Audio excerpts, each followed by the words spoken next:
अस्सलामुअलैकुम। क्या हाल चाल है तमाम स्टूडेंट्स फोर्थ सेमेस्टर के। उम्मीद करता हूँ कि आप सारे ठीक होंगे। तो मैंने आपको सबसे पहले तो वेलकम करना है अपने इस ऑनलाइन सेशन के अंदर। दूसरे नंबर पे ये बताना है कि आपके FM2 में कुछ सिलेबस हाइड्रोलिक मशीन्स का भी इंक्लूड कर दिया है। तो अब हम पहले दो से तीन लेक्चर्स के अंदर जो अपना CFD का पार्ट है जिसमें कंटिन्यूटी और नेवियर-स्टोक्स इक्वेशन है वो कवर अप करेंगे। और 5 से 6 लेक्चर्स के अंदर हम लोग पंप्स और टरबाइन पढ़ेंगे। तो इसमें दो कोर्सेज को मिला के एक कोर्स बनाया है, तो दोनों का हमने लाइट रिव्यू लेना है। ये यूईटी की तरफ से इंस्ट्रक्शंस हैं। तो चलें जी, अल्लाह का नाम लेके हम अपना पहला लेक्चर रिव्यू का स्टार्ट करते हैं। चलें जी, ओके।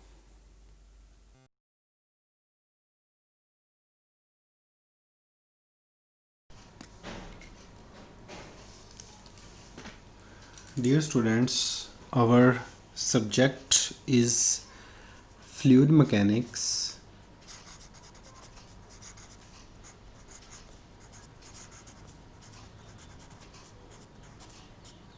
2। सब्जेक्ट का नाम है जी फ्लूइड मैकेनिक्स 2। चूँकि आज हमारा लेक्चर है रिव्यू के बारे में, जितना भी हमने कोर्स पढ़ लिया है उसका हमने रिव्यू करना है। तो उस चीज़ के बारे में हमने जो स्टार्टअप लिया था वो लिया था फ्लूइड मैकेनिक्स 2 हम क्यों पढ़ते हैं, वाई वो स्टडी फ्लूइड मैकेनिक्स 2। तो जैसा कि हमने बहुत सारी चीज़ें क्लास में डिस्कस की हुई थी। ये जस्ट एक रिव्यू है। रिव्यू में आपको बहुत सारी चीज़ें रिवाइज होंगी। फ्लूइड के बारे में हमने देखा था कि फ्लूइड फ्लो एक वर्ड है हमारे पास, fluid flow.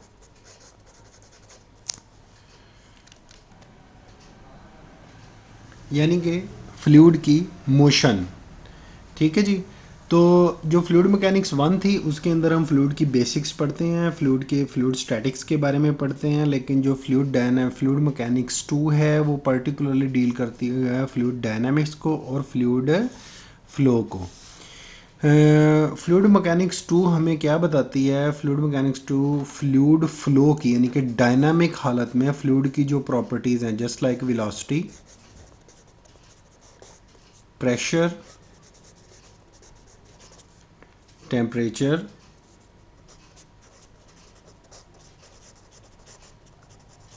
Density and many more, और दो तीन इसकी प्रॉपर्टीज़ हैं। फ्लूइड की डायनामिक कंडीशन में फ्लूइड की प्रॉपर्टीज़ मेजर करने के लिए यहाँ पे मैंने एक वर्ड बोला था न्यूमेरिकली।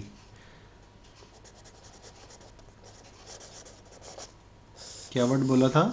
न्यूमेरिकली। फ्लूइड की प्रॉपर्टीज़ को न्यूमेरिकली मेजर करने के लिए हमें जो सब्जेक्ट हमें मैथमेटिकल फॉर्म्स, मैथमेटिकल मॉडल्स या मैथमेटिकल फार्मूलाज, मैथमेटिकल मॉडल्स जो हमें सब्जेक्ट बना के देता है उसको हम कहते हैं फ्लूइड मैकेनिक्स 2। यानी कि सिंपल ये कि फ्लूइड फ्लो है, यानी कि फ्लूइड डायनामिक कंडीशन में। जस्ट लाइक मैंने आपको एग्जांपल दी थी, जस्ट लाइक ये हमारी एक नहर है, नहर में से पानी फ्लो कर रहा है, तो फ्लो क्या हो गया? फ्लूइड फ्लो हो गया। अब आप इंटरेस्टेड हैं कि भाई आपने इस चलती हुई नहर के अंदर आपने डिटरमिन करनी है फ्लूइड की वेलोसिटी या फ्लूइड का प्रेशर या फ्लूइड का टेम्परेचर या फ्लूइड की डेंसिटी, और इसी तरीके से। तो आपके पास दो वेज हैं, या तो आप कोई ना कोई सेंसर लगाओ, इसके अंदर कोई ना कोई एक्सपेरिमेंटल डिवाइस लगाओ, उन चीज़ों से मेजर करो, या फिर आपके पास इन चीज़ों के कोई ना कोई मैथमेटिकल मॉडल्स होने चाहिए, मैथमेटिकल फार्मूलाज होने चाहिए कि आप इन चीज़ों को न्यूमेरिकली यानी कि पेज के ऊपर, न्यूमेरिकली नहीं बल्कि इसको लिखना चाहिए थोरेटिकली, इसको लिखना चाहिए theoretically.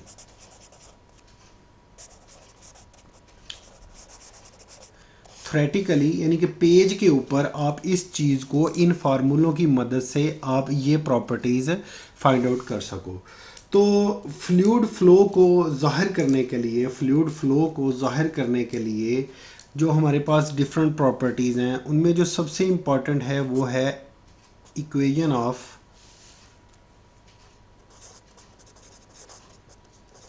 Motion.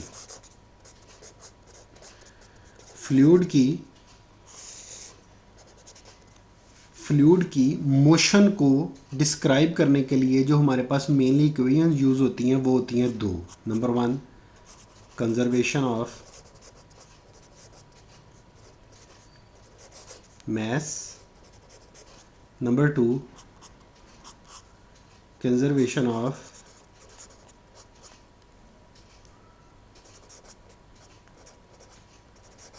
momentum, conservation of मास और कंजर्वेशन ऑफ मोमेंटम।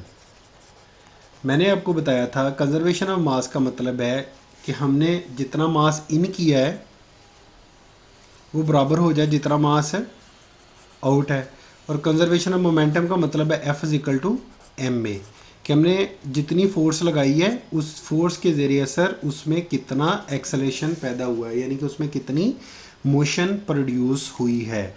तो फ्लूइड की मोशन के लिए जो इक्वेशन ऑफ मोशंस हैं वो आमतौर पे दो प्रिंसिपल्स को ओबे करती हैं, कंजर्वेशन ऑफ मास को और कंजर्वेशन ऑफ मोमेंटम को। कंजर्वेशन ऑफ मास अप्लाई करने के बाद हमारे पास जो फाइनल एक इक्वेशन बनती है उसको हमने नाम दिया था कंटिन्यूटी इक्वेशन का।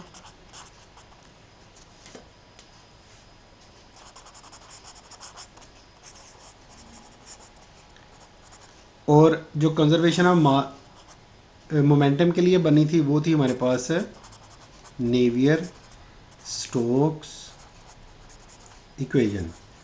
ठीक है बेटा, समझ लगी? तो इट मीन्स के हमने आपके पास अब सिचुएशन बड़ी सिंपल है। आप फ्लूइड चल रहा है, आप कहते हो कि यार मैंने ना इसकी इक्वेशन ऑफ मोशन, इसकी फ्लूइड की मोशन को मैंने स्टडी करना है, तो आपको दो इक्वेशंस सॉल्व करनी पड़ेंगी इसकी मोशन को स्टडी करने के लिए, कंटिन्यूटी इक्वेशन और नेवियर स्टोक्स इक्वेशन। अब कंटिन्यूटी इक्वेशन जो बनी है वो बनी है conservation of mass principal apply करके, और जो कंजर्वेशन ऑफ मोमेंटम है वो बनी है नेवियर स्टोक्स इक्वेशन है वो बनी है conservation of momentum principal apply करके। ठीक है, कंजर्वेशन ऑफ मोमेंटम प्रिंसिपल क्या है? F equal to M A, यानी कि जितनी हमने फोर्स लगाई है उतना उसके अंदर एक्सेलरेशन पैदा हुआ है। ठीक है, तो आप ये दो चीज़ें कैलकुलेट करने में इंटरेस्टेड हो तो आपको ये दोनों इक्वेशन सॉल्व करनी पड़ेंगी। अब ये दो इक्वेशंस को डराइव करना है, इन दो इक्वेशंस को डराइव करना है। ये डराइव कैसे होंगी, इसके पीछे थ्योरी क्या लग रही है, उसका आंसर आपको ये फ्लूइड डायनामिक्स 2 देगी। उसका आंसर आपको कौन देगी? Fluid dynamics 2। तो बेसिकली हमने जो इस चीज़ यहाँ पे पढ़ना है वो फ्लूइड मैकेनिक्स 2 के अंदर हमने फ्लूइड की प्रॉपर्टीज़ को थ्योरेटिकली या न्यूमेरिकली सॉल्व करने के लिए हमने मैथमेटिकल मॉडल्स ड्राइव करने हैं ताकि हम फ्लूइड बिहेवियर को स्टडी कर सकें। तो उन प्रॉपर्टीज़ में सबसे पहले फ्लूइड की मोशन है। फ्लूइड की मोशन को स्टडी करने के लिए सबसे पहले, बल्कि यूँ कहना चाहिए कि किसी भी मोशन को स्टडी करने के लिए हमारे पास दो अप्रोचेज होती हैं। In order to study the motion we have two approaches, one is Lagrangian and second is Eulerian approach.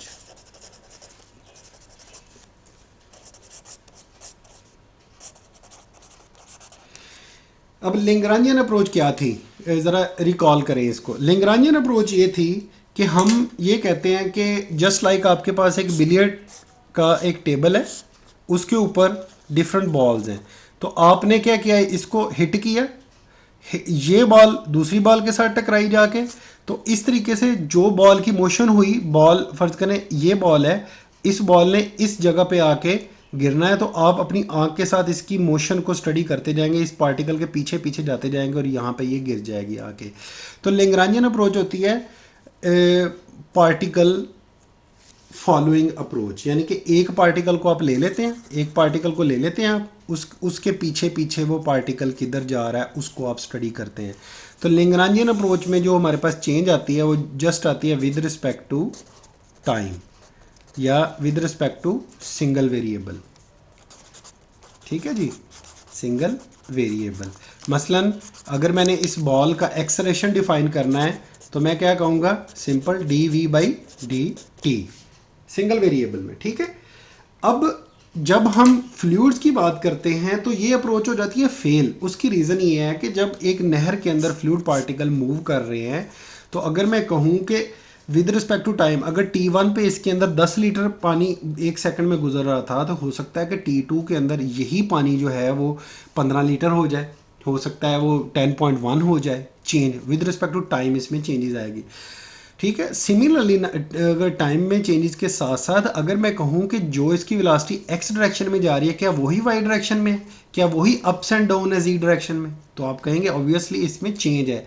तो ये जो अप्रोच है लैग्रांजियन अप्रोच, जब हम फ्लूइड की जब हम फ्लूइड की मोशन की बात करते हैं, जब हम फ्लूइड की मोशन की बात करते हैं तो हमारे पास मोशन को स्टडी करने के लिए दो अप्रोचेज होती हैं, लैग्रांजियन और ऑयलेरियन अप्रोच। हम ये स्टडी करना चाह रहे होते हैं कि जब हम इसके साथ ये अप्रोच लैग्रांजियन अप्रोच अप्लाई करते हैं फ्लूइड के ऊपर, तो हमारी फ्लूइड में चूँकि चेंजेस हर तरफ आ रही होती हैं, तो हमें we need to change our approach. तो उसके लिए आती है फिर ऑयलेरियन अप्रोच। ऑयलेरियन अप्रोच क्या होती है कि we fixed our position, fixed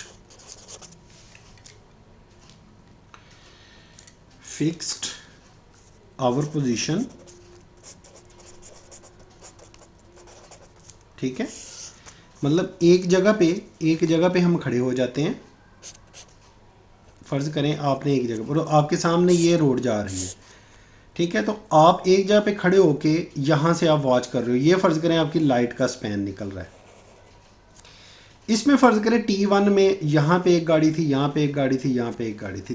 T1 में आप इधर ही खड़े हैं, T1 में 3 गाड़ियाँ गुजरी हैं, और इस पोजीशन पे भी एक थी, इस पोजीशन पे भी एक थी, इस पोजीशन पे भी एक थी। अब जब T2 आया तो इसमें हो सकता है कि 4 गाड़ियाँ गुजरें, 6 गुजरें, फ़र्ज़ करें 6 गुजरी, और इस पोजीशन पे पहले एक गाड़ी थी, अब इस पोजीशन पे 2 गाड़ियाँ आ गई। तो इसमें टाइम प्लस स्पेस, हम एक जगह हम फिक्स कर लेते हैं। जगह फिक्स करने के बाद हम देखते हैं कि उस जगह पे जस्ट लाइक मोटरवे के ऊपर आप खड़े हैं, और आप खड़े होकर आपने कैमरा लगा लिया और आप देख रहे हैं कि उसमें से कितने टाइम में से कितनी गाड़ियां गुजर रही हैं। तो ऑब्वियसली उसमें जो चेंज आएगी वो फ़र्ज़ करें T1 में 3 गाड़ियां गुजरी हैं तो T2 पे 4, तो एग्जैक्टली वो गाड़ी उसी पोजीशन पे नहीं गुजरेगी। उसमें हो सकता है कि जिस पॉइंट से वो पहले पिछली गाड़ी गुजरी, अगली जो है वो डिफरेंट पॉइंट से गुजरे। तो जो ऑयलेरियन अप्रोच होती है उसमें जो चेंज है वो विद रिस्पेक्ट टू टाइम भी आएगी और विद रिस्पेक्ट टू स्पेस भी आएगी। तो ऑयलेरियन अप्रोच में जो चेंज है वो हमारे पास विद रिस्पेक्ट टू टाइम भी आएगी। ऑयलेरियन अप्रोच में मतलब अगर मैंने इसमें वेलोसिटी वेक्टर को डिफाइन करना तो इसमें एक्स वाई जी, यानी कि फ्लूइड का वेलोसिटी एक्स में भी चेंज होगी, वाई में भी चेंज होगी, जी में भी चेंज होगी और साथ में टाइम में भी चेंज होगी। जबकि यही चीज़ अगर मैं लैग्रांजियन में लिखता तो लैग्रांजियन में क्या होना था, just same variable, just x में या फिर होगी या फिर वाई में या फिर जी में चेंज होगी। समझ लगी? तो ये ऑयलेरियन अप्रोच हो गया, ये हमारे पास है लैग्रांजियन अप्रोच हो गया, और इसमें change with respect to single variable आएगी, या एक्स में या वाई में या जी में। तो इसका मतलब ये हुआ कि ऑयलेरियन अप्रोच को जब हम यूज़ करेंगे तो ऑयलेरियन अप्रोच में हमें अपना वेलोसिटी भी मतलब ये चेंज हो गई हमारी, 3 स्पेस के और 1 टाइम का। हमें एक्सेलरेशन भी अपना चेंज करना पड़ेगा। जब हम अपने फार्मूलों को रिवाइज़ करेंगे तो हमें पता चलता है कि ऑयलेरियन अप्रोच जो है ना वो 2 तरह से अमल करती है। नंबर 1, इसकी पहली सपोजिशन होती है कि infinitesimally small control volume, infinitesimally small control volume, और दूसरा होता है कंसिडरेबली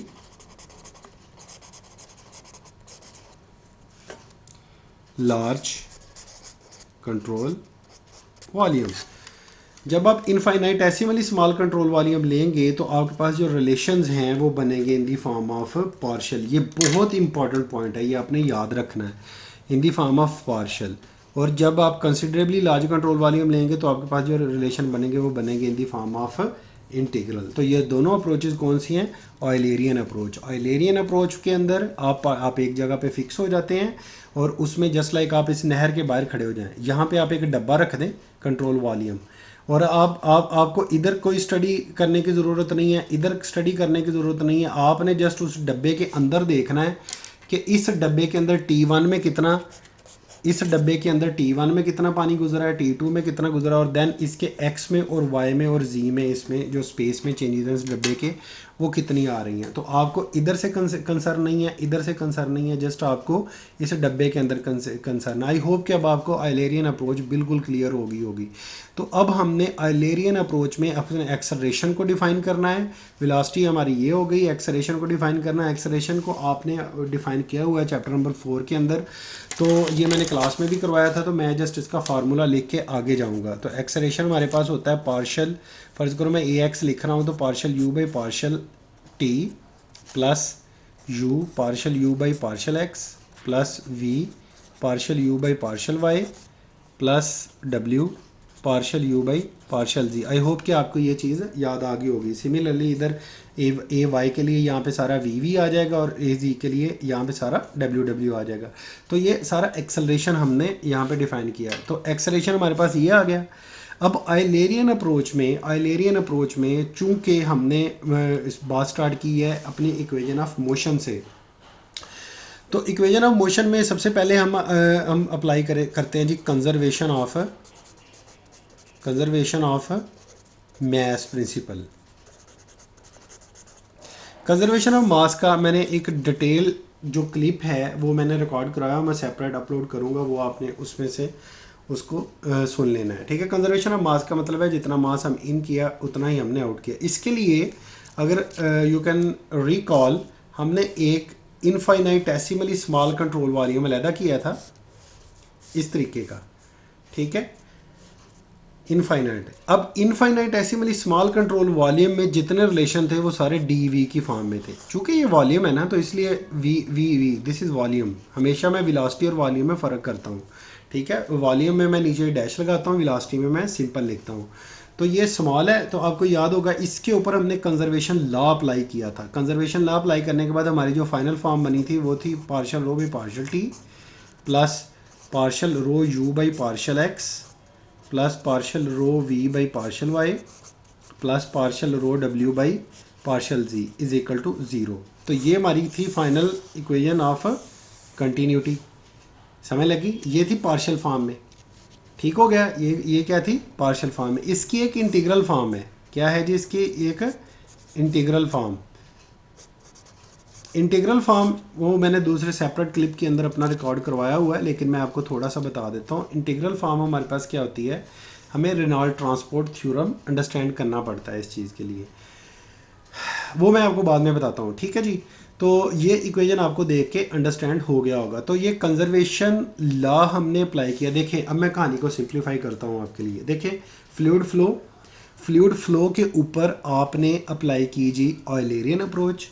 ऑयलेरियन में आपको फिक्स करना पड़ा कंट्रोल वॉल्यूम। अब मेरा क्वेश्चन है कैसा कंट्रोल वॉल्यूम आया, कि इनफाइनाइटेसिमली या फिर considerably large. Infinitesimally small control volume का मतलब ये है कि आप जस्ट एक पॉइंट की स्टडी कर रहे हैं, ये नहर है ना, तो इसको श्रिंक करते जाएं, आप छोटा करते जाएं, ठीक है जी। तो इसके लिए हमें इसको श्रिंक करते जाएं इनफाइनाइटेसिमली स्मॉल कंट्रोल वॉल्यूम को, तो आपके पास एक पॉइंट पे एक पॉइंट। अब एक पॉइंट की क्या वेलोसिटी है, एक पॉइंट पे क्या कंजर्वेशन इसकी कैसे हुई है, मतलब ये पार्टिकल ड्यूरिंग मोशन बड़ा है, छोटा हुआ है, या उतना ही रहा है। ये कंजर्वेशन होती है एक पॉइंट की, ठीक है। अब अगर हमने इस तरह के इन्फिनिट पार्टिकल को एडअप कर दूं मैं within the small region, यानी कि जो कंसिडरेबली लार्ज कंट्रोल वॉल्यूम लिया हुआ है, तो मेरे पास यही इक्वेशन जो है वो कन्वर्ट हो जाएगी इन दी फॉर्म ऑफ इंटीग्रल। तो कंट्रोल सिस्टम अप्रोच से जो इंटीग्रल फॉर्म है, इंटीग्रल फॉर्म बनाने के लिए हमें जो फाइनल लॉ यूज़ होता है वो होता है RTT, ठीक है।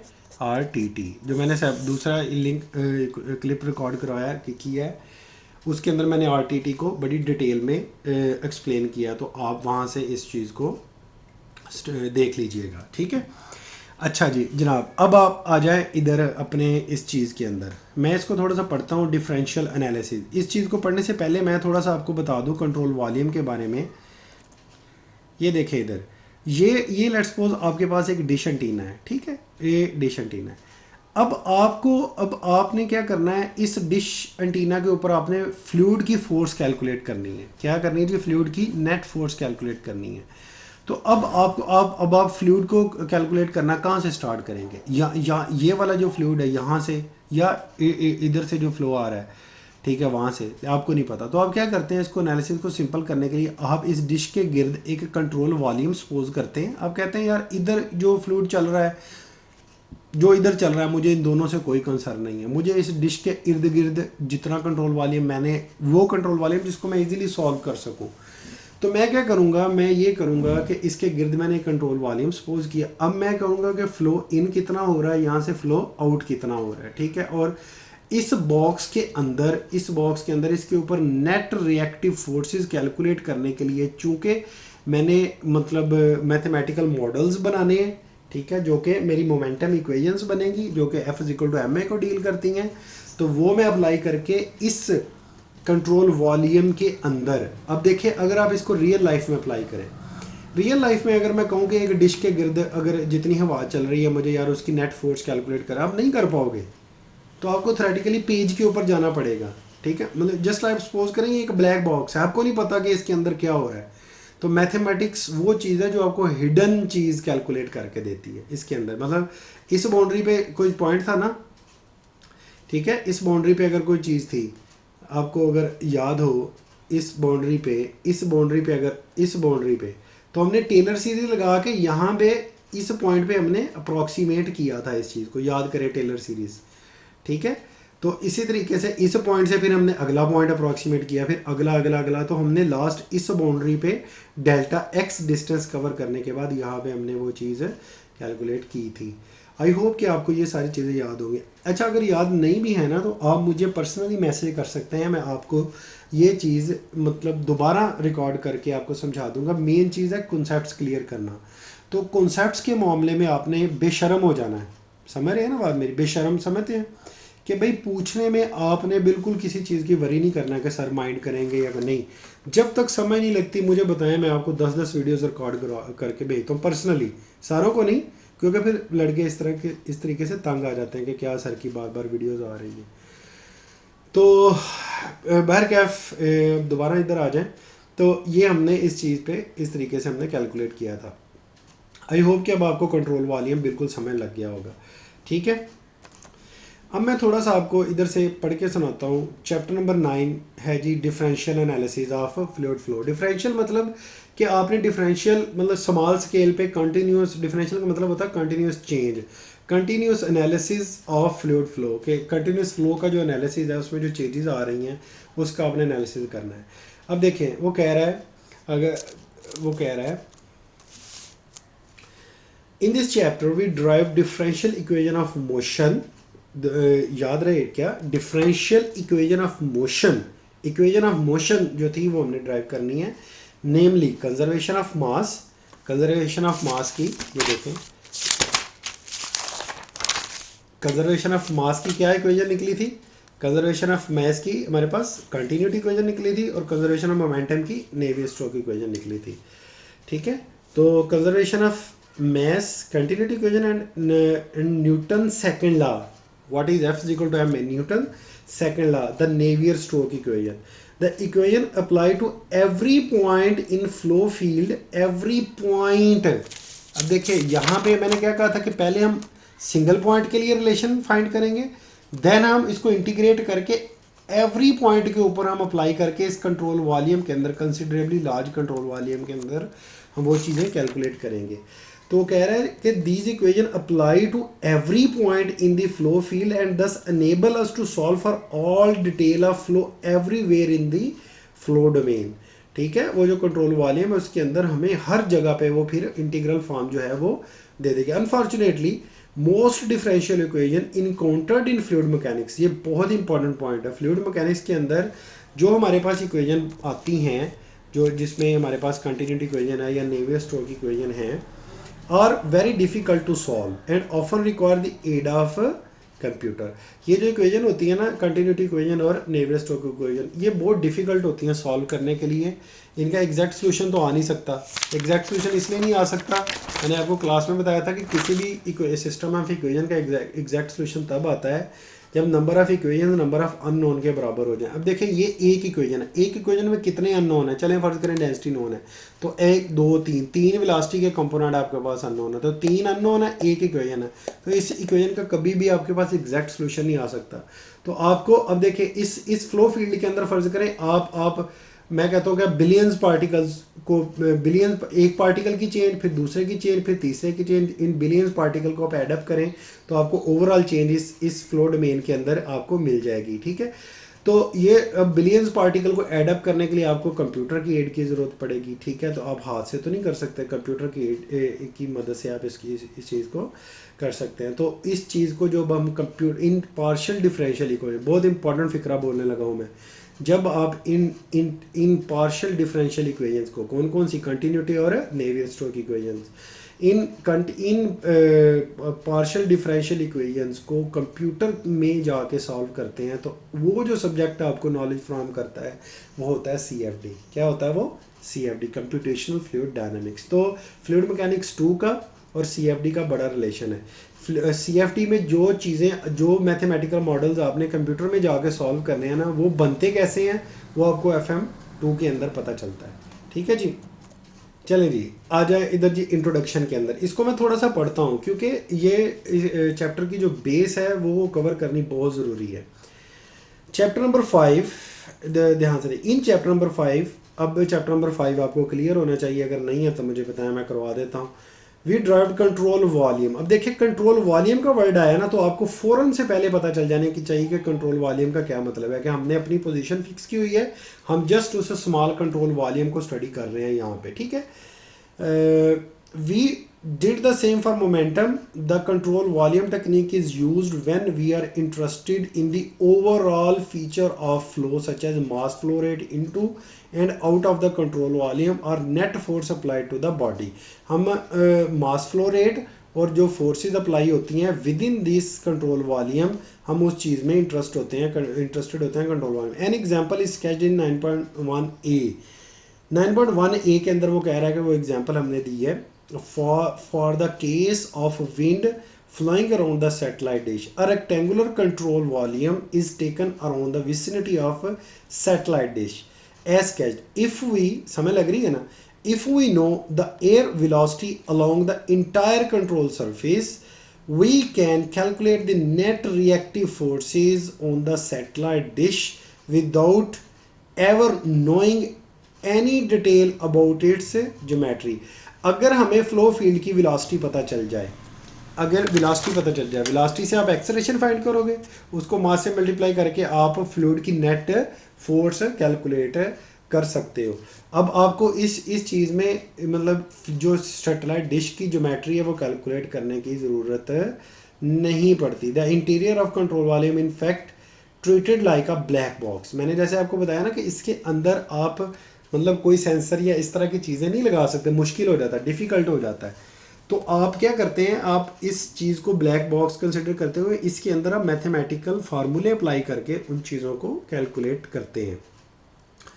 तो द इंटीरियर